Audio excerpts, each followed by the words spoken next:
y el verso 2.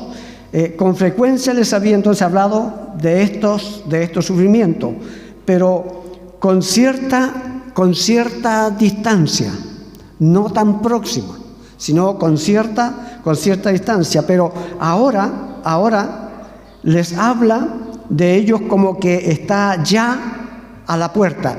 Y el verso 2 nos dice, dentro de 2 días. Dentro de 2 días.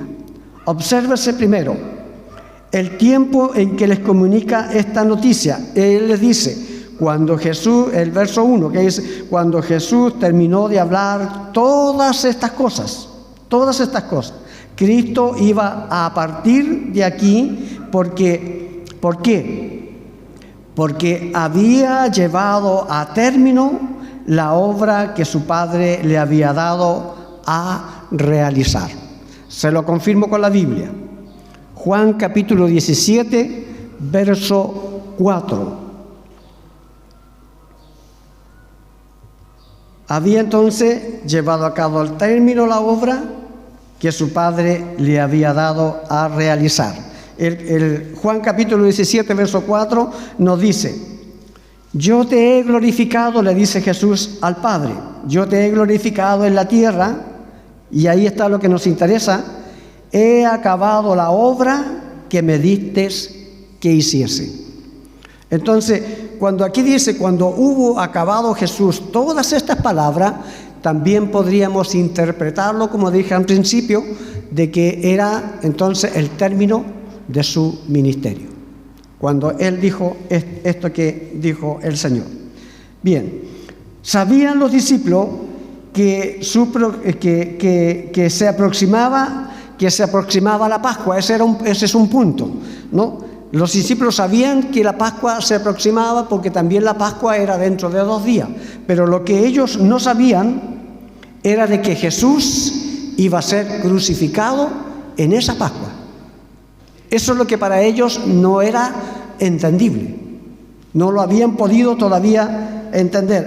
Ellos sabían que la Pascua tenía que cumplirse, sabían también que Jesús sería crucificado, pero lo que no sabían hasta ahora es que Jesús sería crucificado durante la preparación de la Pascua.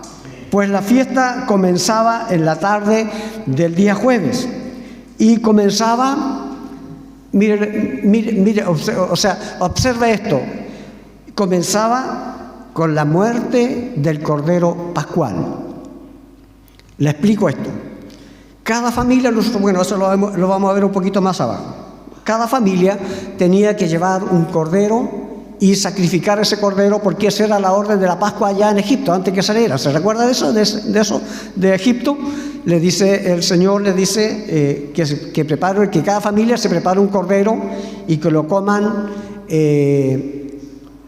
Si la familia era pequeña, podían entonces compartir con el vecino la mitad del cordero, y si era familia grande, pues consumían todo el cordero, pero tenían que consumirlo. Pero comenzaba la fiesta entonces aquí con la muerte del Cordero Pascual. Cada familia tenía que matar un cordero. Y aquí viene lo hermoso, aquí viene, amados hermanos, lo precioso, porque nosotros tenemos que considerar aquí que el Padre nos envió su Cordero. Juan lo dice, ¿no? Juan capítulo 1, creo que el verso 17, pero lo vamos a ver más adelante. Entonces, Él es nuestro Cordero Pascual, no, Jesús. Pero, entonces, pues, comenzaban entonces con la muerte del Cordero Pascual. Jesús les avisa una vez más de lo que le iba a suceder a Él, para que no se escandalicen de que el Hijo del Hombre perezca, ni de que ellos hayan de padecer también después de la muerte del Señor Jesús. Así para ellos sería más llevadera la muerte del Señor Jesús. Eso lo expliqué recién, de que Dios preparó entonces a sus discípulos para su muerte. Recordemos aquí 2 cosas. Ellos, los discípulos, como israelitas conocían el procedimiento de la Pascua. Era para ellos un recordatorio constante que venía, como dije recién, desde allá de Egipto hacia adelante. Era un recordatorio que ellos lo hacían año a año y sabían el propósito de la Pascua, qué celebraban en esa Pascua. Todo eso ellos lo sabían. Pero vamos a ir a la Biblia para que esto no quede en el aire. Ya, vamos a ir a la Biblia. Deuteronomio capítulo 16, verso 1 y verso 3.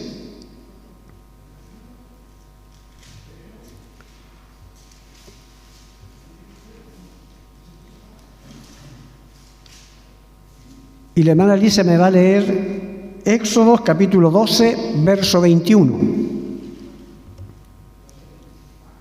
Éxodo capítulo 12, verso 21.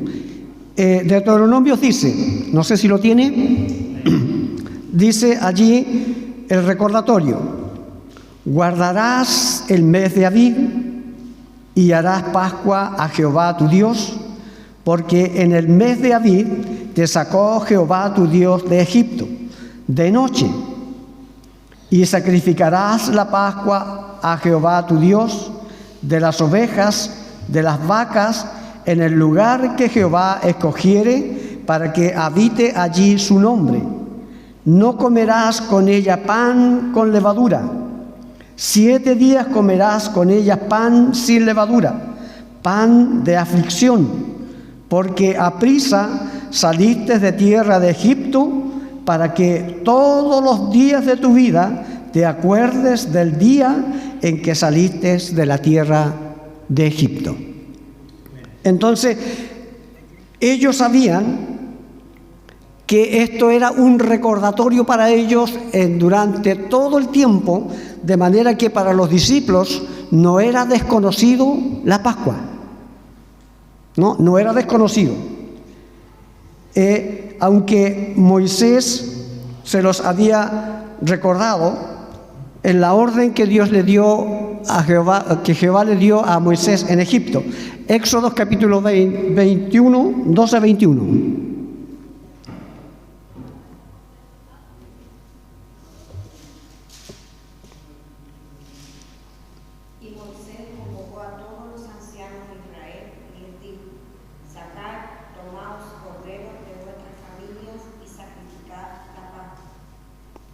Amén.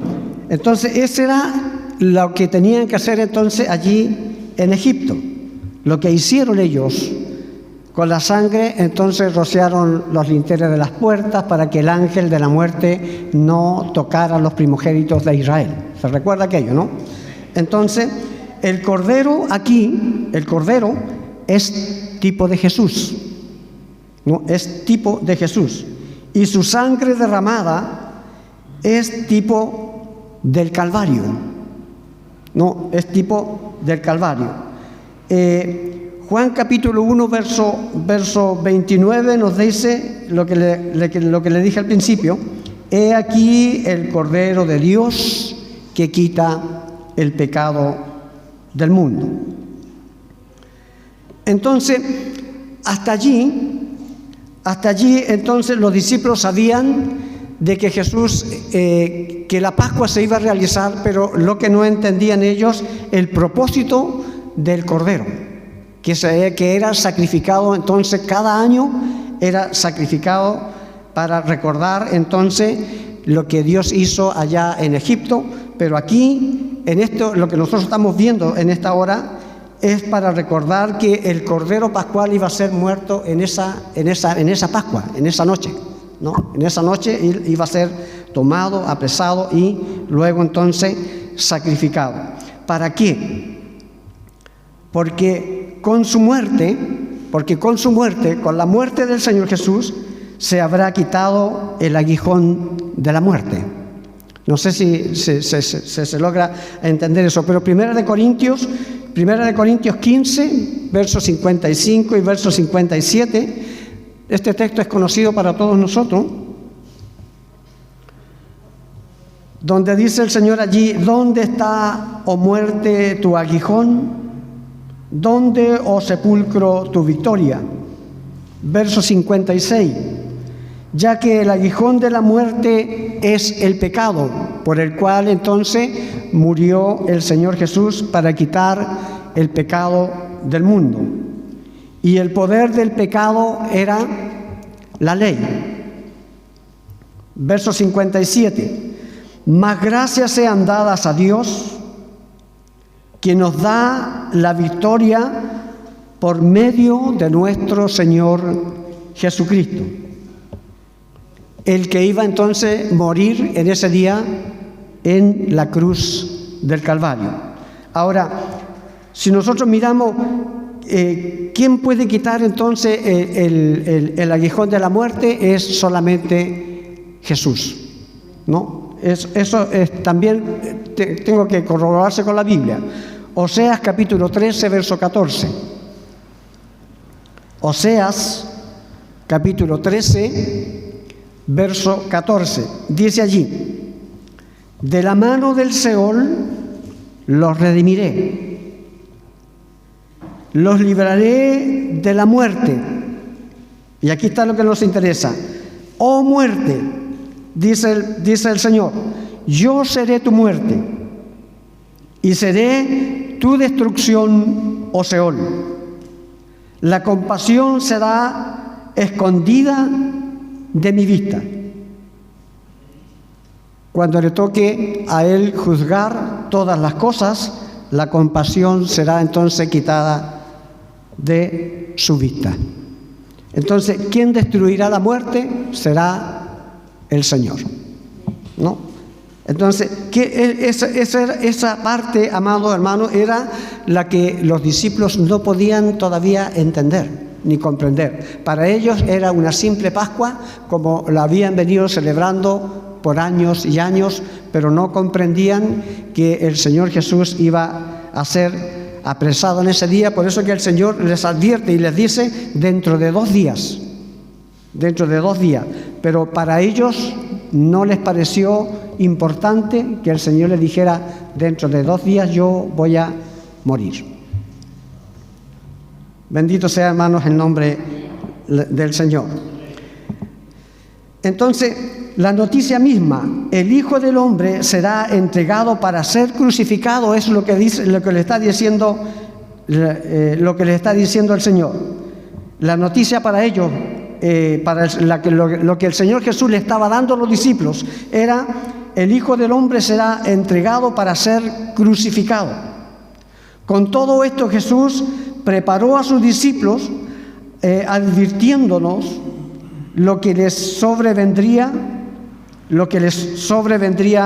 a ellos con la muerte, para que ellos no se dispersaran ni tuvieran, amados hermanos, que sufrir más de la cuenta, sino que pudieran entender como entendió María, ¿no? Bueno, María, eso lo vamos a ver un poquito más abajo. Lo que era entonces la muerte del Señor Jesús en ese día, en los primeros 2 versículos que estamos nosotros entendiendo. Esa sería, amados hermanos, la primera parte. Yo no sé si hasta ahí hay algo que no se pudo entender. Pasamos a la segunda. Jesús es ungido en Betania, verso 6, del verso 6 al verso 13. Esta es María, ¿no? La hermana de Marta y de Lázaro. Quizás ella lo hizo con un acto, bueno, no quizás, sino ella lo hizo en un acto de fe. Y lo hizo en la fe en nuestro Señor Jesucristo. O ella entendió a cabalidad de que Él era el Mesías ungido. Lo hizo quizás con un acto de amor y respeto hacia el Mesías. En cambio, sus discípulos no entendieron, como entendió María, lo que estaba a punto de suceder. Para ellos, como dije antes, fue simplemente una Pascua más, pero no entendieron que su maestro ese día iba a ser muerto. Aunque algunos piensan que fue ella la que amó mucho, aunque el texto de Lucas capítulo 7, versos 38 y 37, Jesús lo dice allí, que ella fue la que amó más. Yo le leo el texto. El texto dice: estando detrás de él, a sus pies, llorando, comenzó a regar con sus lágrimas sus pies y los enjugaba con sus cabellos. Y besaba sus pies y los ungía con el perfume. Por lo cual te digo que sus muchos pecados le son perdonados. Y aquí está lo que nos interesa, porque el Señor dice: porque amó mucho. Porque amó mucho. Más aquel a quien se le perdona poco, poco ama. Entonces, ¿por qué hizo ella todo esto? Lo hizo porque amaba demasiado al Señor Jesús. ¿No? Por eso hizo lo que ella hizo. Cuando hay verdadero amor hacia Jesucristo, nada es demasiado ni suficiente para entregárselo, refiriéndose al perfume. Bueno, yo no estoy seguro de lo que le voy a decir, pero el comentario es de que el perfume que ella derramó era la que guardaban las doncellas para su matrimonio, para el momento en que ellas fueran lavadas, preparadas con aromas, con perfume para presentarse ante el novio. Además, este era el regalo de sus padres para la novia.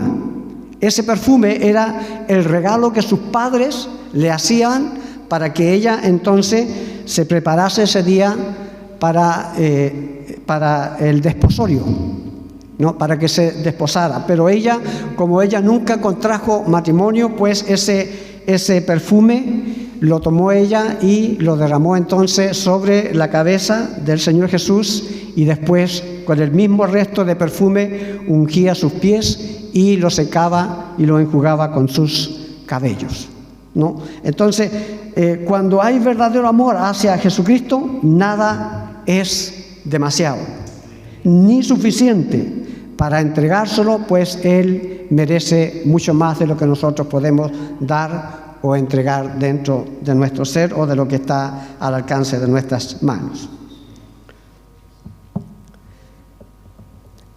También el Señor nos dice aquí la ofensa de los discípulos, verso 8 y verso 9. Y al ver esto, los discípulos se enojaron, diciendo: ¿para qué este desperdicio? Porque esto podía haberse vendido a gran precio y haberse dado a los pobres.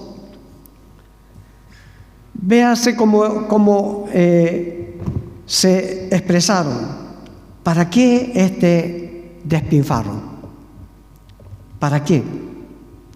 Esto demostró de parte de ellos su falta de delicadeza hacia la mujer. Y no tan solamente hacia la mujer, sino falta de respeto hacia su maestro. Véase la excusa que prepararon en favor de su indignación. La excusa era: esto podía haberse vendido a gran precio y haberse dado a los pobres. Hablando ellos en ignorancia, porque, como dijimos al principio, no podían ellos entender el motivo de la Pascua o lo que María estaba haciendo. Tampoco para ellos les amaneció. No les cabía en su cabeza lo que María en ese momento estaba haciendo con el Señor Jesús. Pero Jesús les reprocha, el verso 10. Y entendiendo Jesús les dijo: ¿por qué molestáis a esta mujer? Pues ha hecho conmigo una buena obra. ¿Por qué molestáis entonces a esta mujer? Y en contra de todos sus discípulos estaba el Señor al respaldar así a María. Al respaldar así a María, nos respalda también a nosotros todos los pequeños, cuando somos amedrentados, cuando somos menospreciados por los demás. Si nosotros miramos el capítulo 18, atrás, Mateo 18, capítulo 18, verso 10, dice: mirad que no os menosprecien. Mirad que no menospreciéis a uno de estos pequeños, porque os digo que sus ángeles en los cielos ven siempre el rostro de mi Padre que está en los cielos. En lo cual entonces ellos estaban reprochando, haciendo validar más el perfume que la obra que María estaba haciendo al ungir el cuerpo del Señor Jesús. Jesús les da entonces una razón. A los pobres, les dice el Señor Jesús, los tendréis con vosotros siempre. A mí no siempre me tendréis. La aprobación y recomendación que Cristo da a la gentileza de esta buena mujer, Él la llama, como leíamos en la última parte del verso 10, ha hecho una buena obra. Eso era lo que para Jesús era una buena obra, por cuanto el Señor sabía que ella estaba entonces preparando su cuerpo para la sepultura. Y con esto dice a sus discípulos más de lo que podían ellos imaginar. Verso 12. Verso 12. Porque al derramar este perfume sobre mi cuerpo, lo ha hecho a fin de prepararme para la sepultura.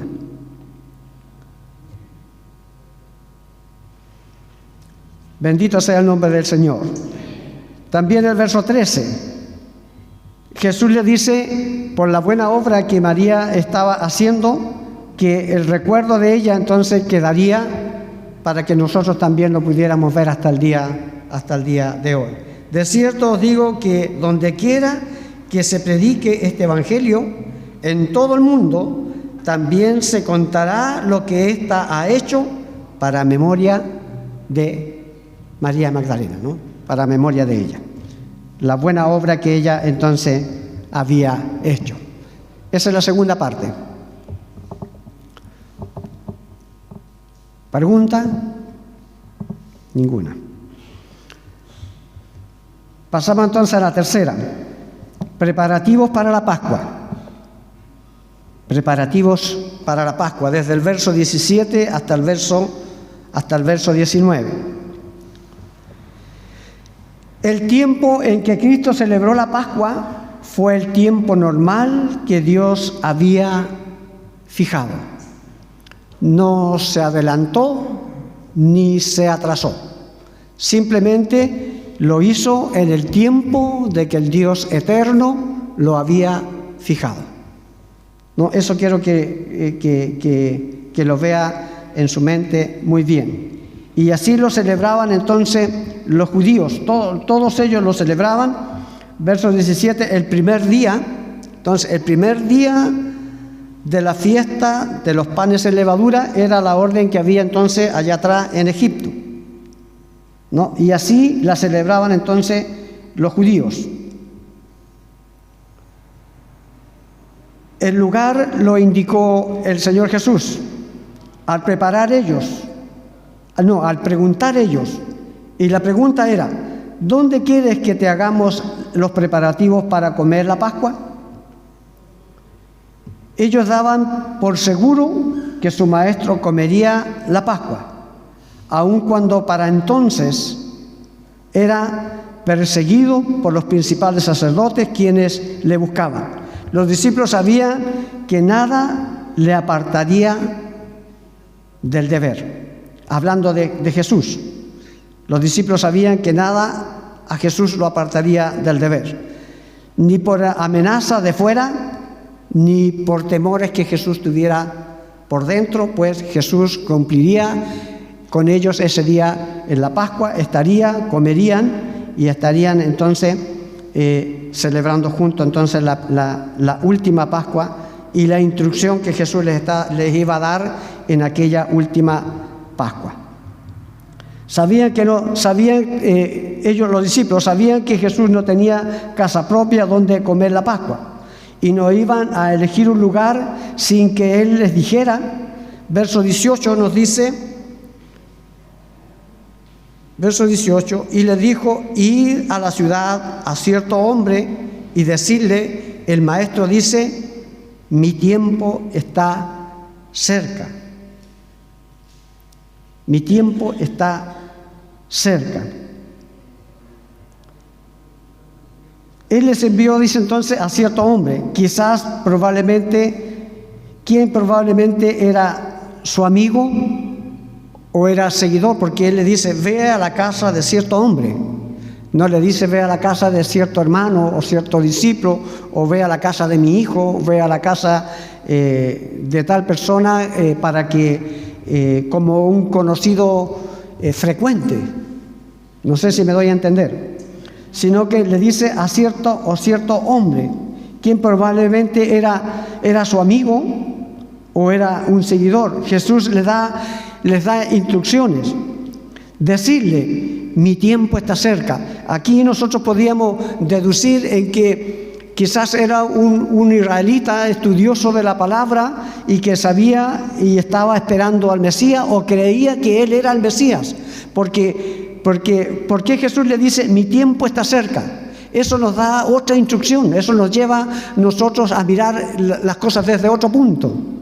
Nos lleva a meditar en que quizás era más que su amigo, o quizás alguien que realmente esperaba al Mesías y estaba creyendo en él. Por eso que al decirle: mi tiempo está cerca, podía el hombre decir: pero ¿qué tiempo? ¿Tiempo para qué? ¿O tiempo de qué? Sino que él lo entendió. ¿Se da cuenta? Él entendió que el tiempo de Jesús en la tierra estaba a punto a ser quitado de nosotros en este caso. Quiere decir, el tiempo, le estaba diciendo que era el tiempo de su muerte. El hombre en sí mismo, nosotros como hombres, no conocemos nuestro tiempo. Si usted se da cuenta en eso, nosotros no conocemos el tiempo de nuestra muerte, pero el Señor sabía que en 2 días iba a morir. Eclesiastés capítulo 9, verso 12 nos dice: porque el hombre tampoco conoce su tiempo, como los peces que son presos en la mala red, y como las aves que se enredan en los lazos, así son enlazados los hijos de los hombres en el tiempo malo, cuando cae de repente sobre ellos y ni siquiera se da cuenta de que la muerte viene por cada uno de nosotros. Pero en cambio, Jesús conocía el tiempo de su muerte. Él lo sabía, que le quedaban solo 2 días. Dios nos bendiga, amado hermano. Los discípulos le llevaron el mensaje entonces al hombre que Jesús les dijo: ve a cierto hombre, decirle: en tu casa voy a celebrar la Pascua. Es lo que dice la última parte del verso 17. No, verso 18. En tu casa celebraré la Pascua con mis discípulos. Es lo que el mensaje que le está diciendo el Señor. Esto también, si nosotros nos miramos por otro lado, esto era una muestra de la autoridad de Jesús, de la autoridad como Señor. El Señor no le rogó al hombre, sino le ordenó. Del mismo modo, cuando Cristo, por su Espíritu, viene a nuestro corazón, pide ser admitido como quien es dueño del corazón y no le puede ser negado. No sé si necesita explicarse eso. Si el Espíritu Santo viene sobre usted y la hace saltar, danzar, ¿puede negarse usted a eso? ¿Se puede negar? ¿Puede decir usted: no, Señor, yo no quiero danzar este día, yo no quiero glorificar? Si el Espíritu viene, Él lo hace, y lo hace como Señor, siendo admitido dentro de nuestro corazón como que Él es el dueño de nuestro corazón y Él pueda disponer de cada uno de nosotros en el momento que Él quiera. ¿O no es así? Quiero que me lo digan con palabras. Díganmelo con palabras. ¿Puede resistirse a la presencia del Espíritu Santo y decir, no, Señor, no quiero? ¿Por qué no se puede?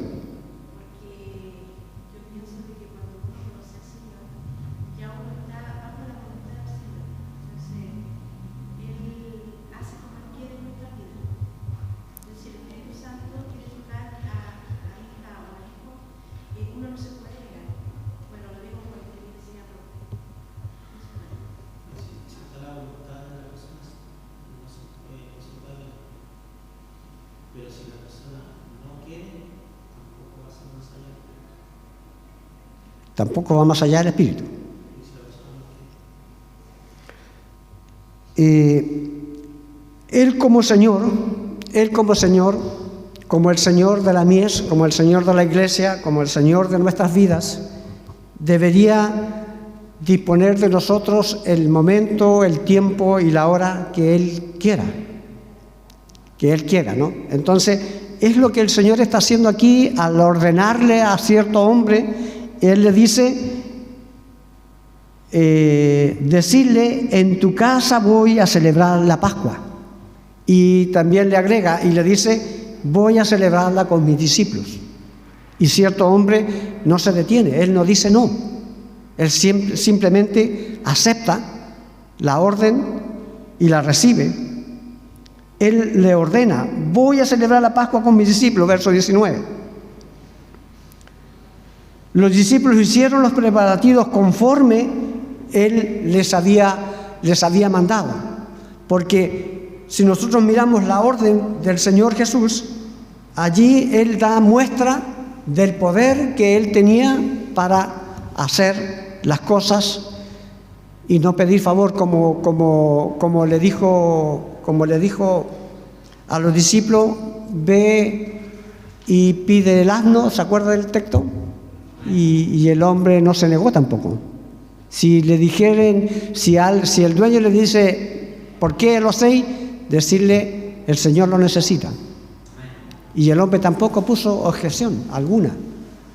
Dígame. Explíquemela.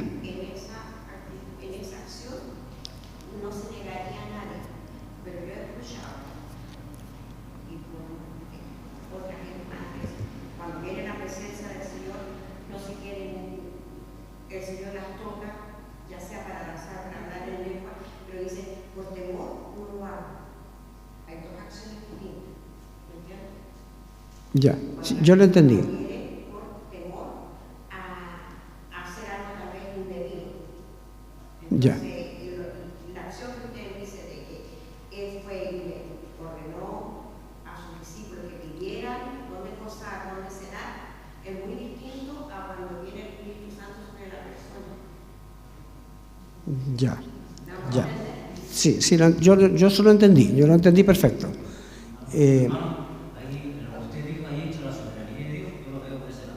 La soberanía de Dios. Es lo que estoy tratando de hacer entender, que la soberanía de Dios está primero en toda posición. Pero como dice la hermana Alicia, también muchas veces uno se detiene por prudencia, porque no quiere pecar contra Dios diciendo, a lo mejor esto es mi sentir. Esto a lo mejor es muy mío.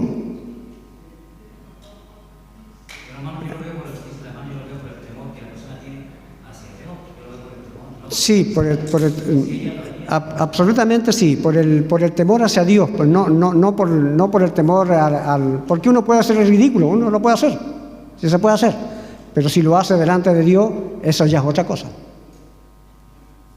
Dígame.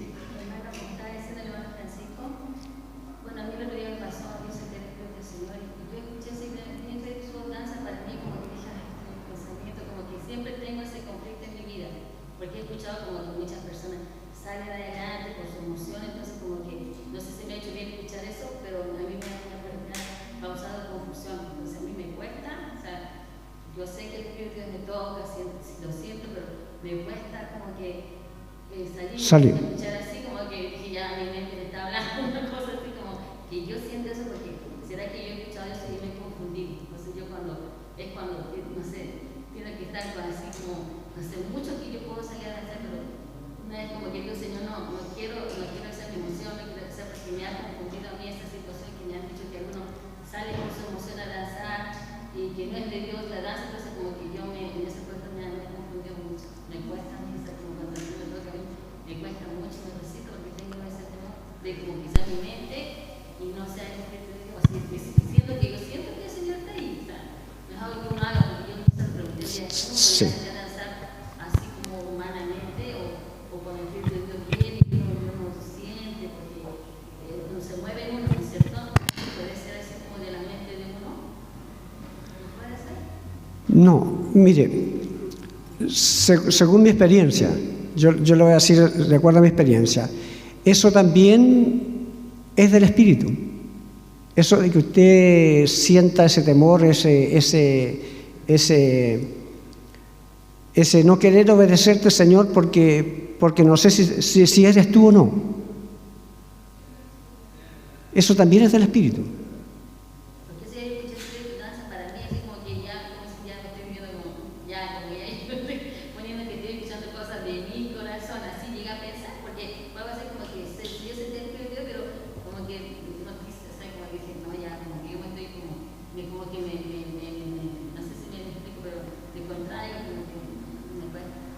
Le cuesta. Pero yo tengo entendido que esa cosa, yo cuando dije allá, cuando llegan sus países, dije que así nomás, yo creo que es diferente. Yo pienso cuando yo tomo a la persona, a veces la misma persona se da cuenta cuando yo lo toco al frente. Porque a mí me pasó una cosa, yo dije, acá Señor, no creo que esté el Señor, porque está muy chica, así, ¿no? Aquí junto a los cuartos era muy chico, no creo que hubiese un billete. Y cuando mi hermano dije, hermano, algo que al sentir que se estaba así, de repente yo estaba sentado ahí donde estaba usted, él estaba arrodillado y estaba hablando. Y yo después me paré y dije, ¿qué hago acá si yo estaba sentado ahí? Pues yo creo que eso sí, ahí yo tomó la persona según lo que yo dije, porque eso me enseñó, literalmente. Yo estaba al frente, hermano, estaba arrodillado y hablando.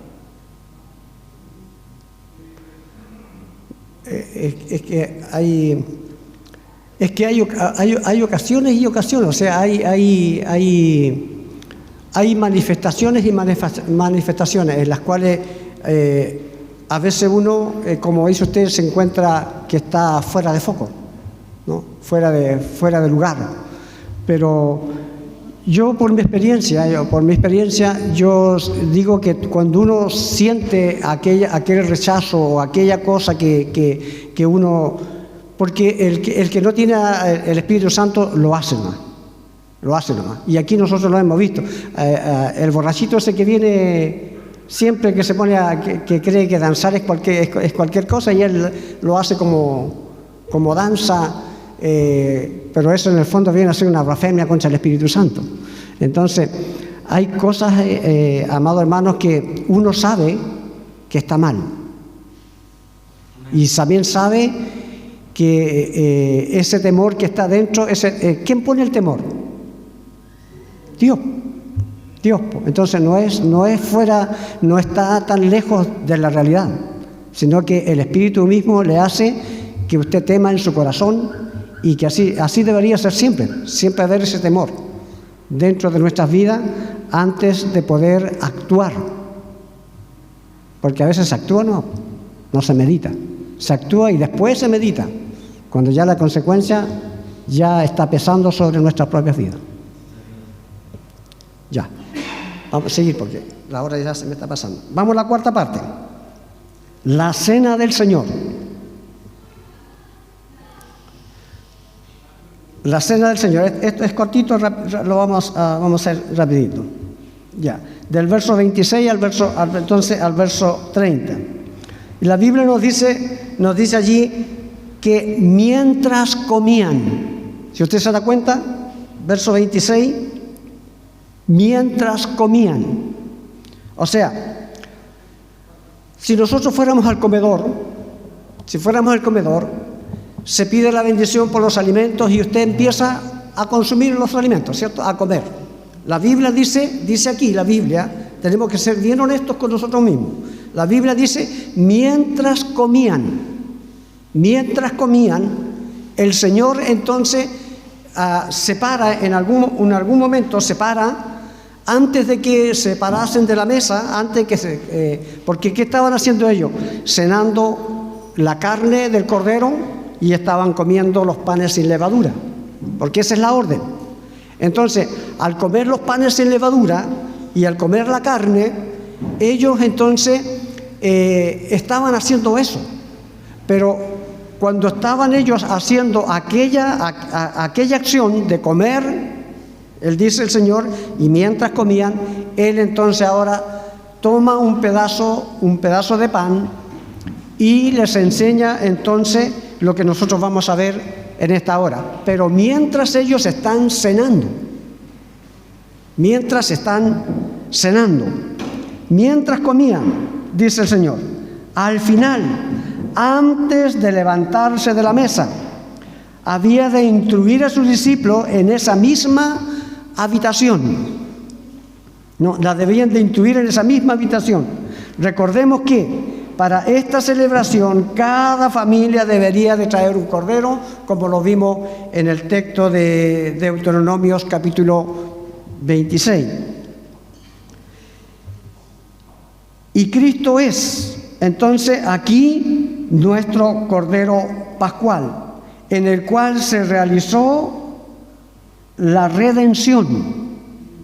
Porque eso es lo que el Señor está haciendo aquí, es que mostrándole a ellos que ellos deberían entonces celebrar esta Pascua en memoria de lo que iba a suceder en ese fin de semana.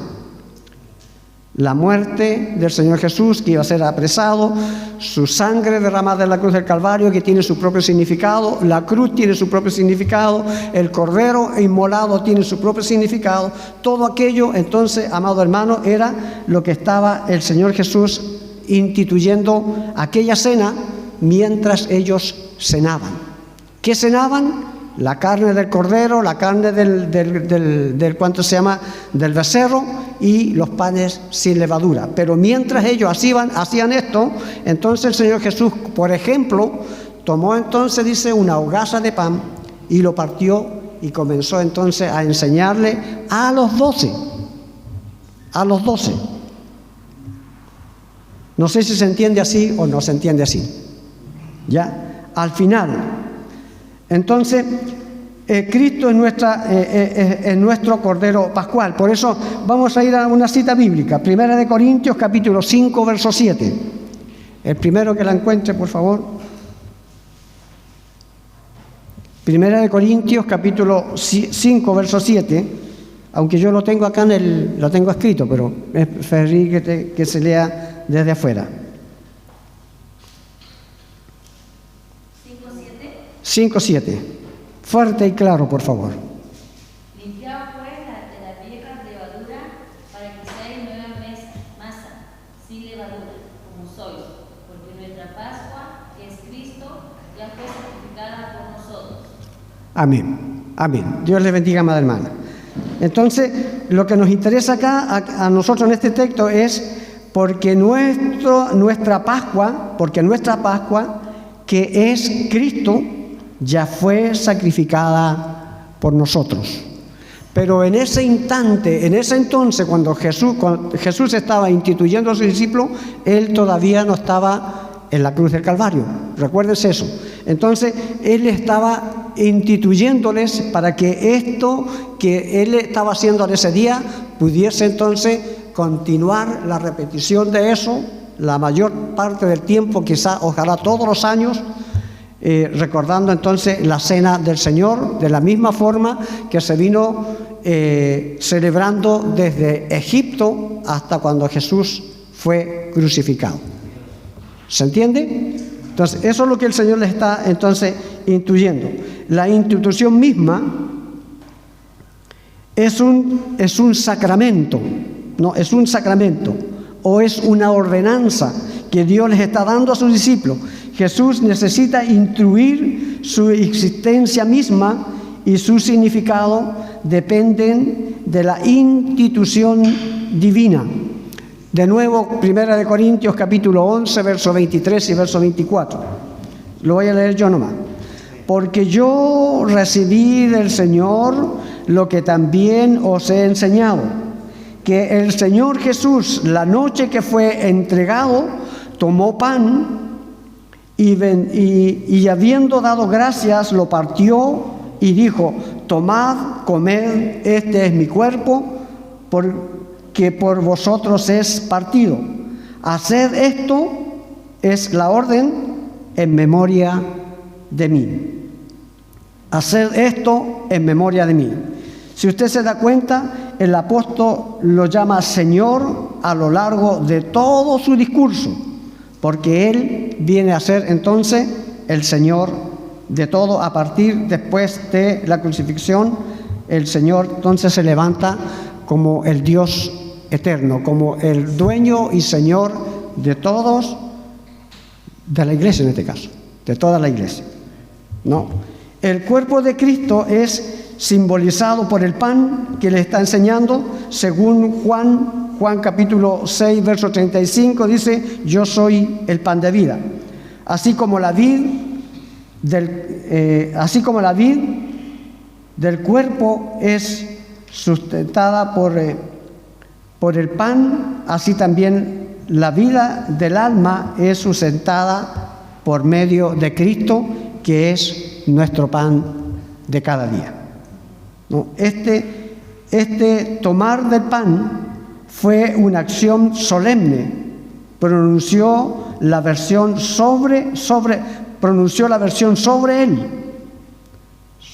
él, separándolo para un uso especial mediante acción y gracia de parte del Señor, y dice: y lo partió y lo dio a sus discípulos, diciéndole: este es mi cuerpo, que es partido por vosotros. Eso significa de que el cuerpo de Jesús iba a ser partido o molido, en este caso.